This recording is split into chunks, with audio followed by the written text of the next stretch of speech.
আসসালামু আলাইকুম। কেমন আছেন সবাই?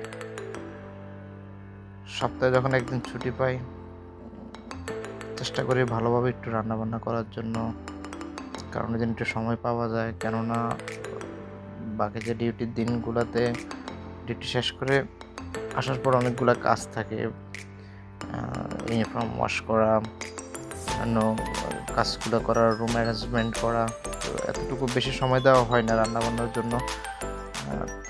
তো সপ্তাহে একদিন যখন ছুটি পাই, ওইদিন চেষ্টা করি ভালো কিছু রান্না করার জন্য। একটু সময় দিই রান্নার মধ্যে, যাতে করে দেশের যে একটা ফিলটা যাতে করে পাওয়া যায় আরকি। ট্রাই করি, ওরকম তো ফিল পাওয়া যায় না। ওরকম ভালোভাবে রান্নাও করতে পারি না। বাট যতটুকু সম্ভব করার জন্য ট্রাই করি। যতটুকুই পারি ততটুক হ্যাঁ, আমি চেষ্টা করি আরকি। যাই হোক, আসলে প্রবাস জীবনটাই এমন। খুবই কষ্টের।